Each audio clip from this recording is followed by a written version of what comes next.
Good evening, fellow Guyanese. This evening I want to spend some time with the population explaining the model of development that we're using to transform our country and to bring prosperity to every home. I have been reading with amazement some what I consider, uh, you know, self-deployed analysis on the policies and programs of the government, some finding themselves in editorial that seems to be completely ignorant or deliberately ignoring the realities of our country and deliberately ignoring the policy formulation and the positive impact the policies has been having on our population, creating a momentum that is transforming communities, improving lives, and expanding the economic base of our country. Take, for example, one simple example I will give. If you look narrowly at the project of enhancing the drainage facilities, the irrigation facilities, and co-investing with our fisher folk from a capital perspective, that investment we made to support the swamp project, then you would say that the government, in its capital expenditure, invested in the creation of these ponds. But that project alone last year would have seen hundreds of millions of dollars in value creation. Going back where? Going back directly to the community. Going back directly to the fisher folk. Going back to the markets. Going back to the homes. Going back to the region. Building not only individual wealth, but building wealth at the household level, building wealth at the community level, and building wealth at the national level. So the type of analysis that I've been seeing are self-created to convey a message, and very skillfully crafted, a message that the transitional benefit, that the transformational benefit of the investment by the government is completely ignored in the propagandistic messaging of those editorials and those analyses, aimed particularly at discrediting the massive transformation that is taking place as we continue to build our one Guyana, as we continue to build a Guyana that will bring prosperity to all.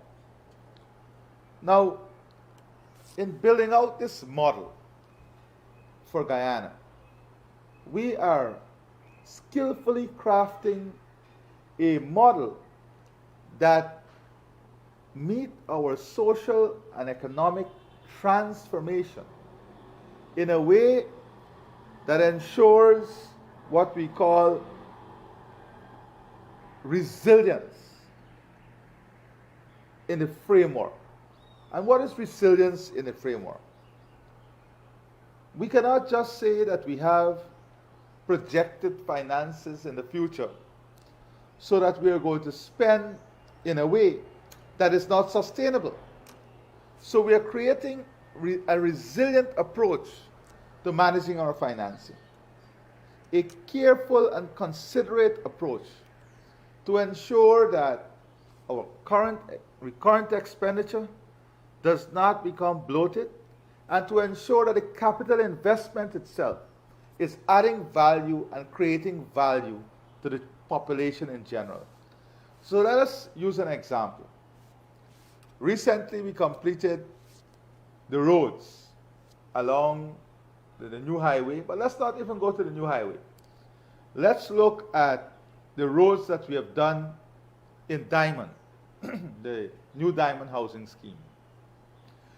speaking with the bank, over the last 3 years, because of the infrastructure investment you are making in these communities, the net present value, I'm not even calculating the future value, the net present value of some of these properties would have increased by 25, 30%. Some as much as 50%. Some areas more than 100%. So what does this mean for the ordinary man? So you have, let us use the public servant as an example. You have a public servant who would benefit from the 6.5% increase this year. The total increase from a 2020 base is more than 24% over the last number of years. That public servant with a 6.5%, maybe at a lower scale, increase might take home in a net effect to $250,000. Let us use maybe a clerk in the public service. And you take home $200,000 more in a net effect. But when you look at that person owning a low-income home that would have cost $6.5 million, and because of the investment in housing and investment in infrastructure, the net value of that house now becomes $10 million. You're talking now about an increase in value immediately within 1 year of $4 million. From a salary perspective, that would take you 20 years to accumulate. So wealth is not only built in salaries, wealth is built on how the net effect of the impact of policies and programs. So the net value, the net present value of your asset goes up by 40%. It means that your personal wealth, your household wealth, also goes up by 40%. Many people then capitalize on this. And they capitalize on this in a way in which they now realize the full financial potential of the property. They can use that money to invest in a small business. Some buy a taxi, some buy a truck. And that is how you grow wealth. That is how the transformation is linked to wealth creation. Because wealth creation and growing wealth is an important part of the model.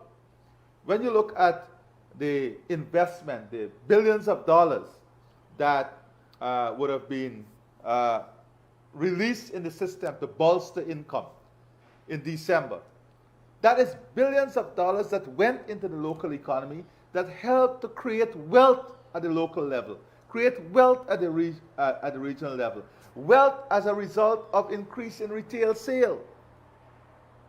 So the various initiatives that we took in bolstering income, when you take the initiative of the grant for the dialysis, when you look at the grant for people living with disability, when you look at the investment in the healthcare system, when you look at the grant for the school children, all of this is removing a direct expenditure from your income pool, which makes more income, more disposable income available for you.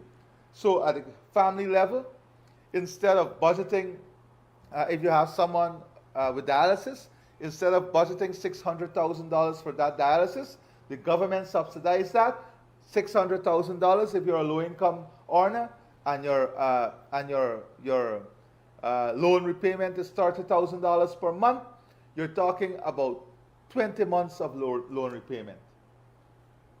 20 months of loan repayment from that one initiative. So this is how the benefit is translated into helping people, delivering to people. The removal of the more than 200 taxes. What has this done? That removal of those 200 taxes in an annualized way would have put back tens of billions of dollars into the pockets of people, the ordinary people. If we did not remove those taxes, the VAT on electricity and water, if we did not remove those taxes, the VAT on data, that would have been resources that would have had to come out of the regular pool of income that you have. That is billions of dollars that was placed back into the economy, back into the ordinary person's pocket. Look at the removal of the taxes on fuel. This year alone, that will cost more than $17 billion. That is $17 billion, the policy framework of the country, the government has absorbed from the ordinary people. If we did not absorb that, that would have been an additional cost on those consuming fuel, and everyone who uses public transportation or their own private transportation consumes fuel. That is $17 billion of foregone tax revenue. These are the facts. These are only a touch, a scratch on the surface of some of the initiatives that these scholarly articles, completely clueless and factless, but scholarly to them, completely clueless and factless, but scholarly. These are the basic facts that they would ignore. One would say, why don't they write about the 200 plus taxes that we remove? The removal of VAT on essential materials, the removal of the corporate tax on health and education, the increase in the assistance to our children, the increase in the old age pension. These are direct initiatives that bolster income, that support the building out of prosperity, the investment we are making in the school system, the school feeding system, the support of farmers in through fertilizer. All of these are direct investment aimed not only at helping the farmers, but increasing production, incentivizing agriculture, keeping the prices at the market affordable. That is why we've been able to check our inflation rate. In a few days, I will go through the full model that we're utilizing in the medium and long term so that we can not only develop our country, but create wealth, growing wealth. Make no mistake, there is wrong with families across this country and our people wanting to become more prosperous, wanting to become wealthier. The purpose of government is to invest and create the opportunity so that the population can grow wealth. When you look at the opportunities we have created in the local content legislation alone, building out of the consortium to now do the catering services. These are small businesses that are now benefiting from billions of dollars of revenue as a result of the local content. Tens of billions of dollars now flowing into the system that was never there 2 years ago. Tens of billions of dollars of business activities as a result of one policy, creating hundreds of jobs, thousands of opportunities in the FPSOs. As a result of the policy in the local content, we have hundreds of farmers supplying goods and services to the FPSOs, supermarkets. So, this very simplistic, self-oriented approach in which a group of persons are deliberately ignoring the consequential effect, if I may borrow a term recently used, of the investments of the government of Ghana. As I said, I don't want to bore you with all the details, but we will go through the model. When we talk about growing wealth, all the initiatives we are implementing to bring more opportunities to the people of our country. And that is what the policy formulation is about. Creating an enabling environment through which we can bring more opportunities to the people of our country. In tourism, in agriculture, in poultry, the corn and soya project, in warehousing, in logistics, in transportation, in shore-based facility, in engineering, in training. As a result of investing in the training of our young people, we are now taking up more and more of the technical jobs from the oil and gas sector. This did not happen by accident. These were careful policies formulated at targeting and creating opportunities for the population to benefit from. But in the simplistic mind of the intentional scholarly approach to discredit the government, this would be ignored. Conveniently, this will be ignored. The investment we have made in nursing, increasing their salaries, all of that would be ignored. So, growing wealth and creating wealth is about enabling policies that help to create the opportunities. It's about building a supportive system. And yes, there is still a lot of work in progress that we'll talk about, like access to capital. These are things that we have to address as the model moves forward. We are addressing it now. But as we grow in scale, because we're not going to remain where we are, as we build capacity, we're going to grow in scale. And as we grow in scale in what we can do as a country, then more and more, we will have to have innovative ways in dealing with access to capital. The creation of markets,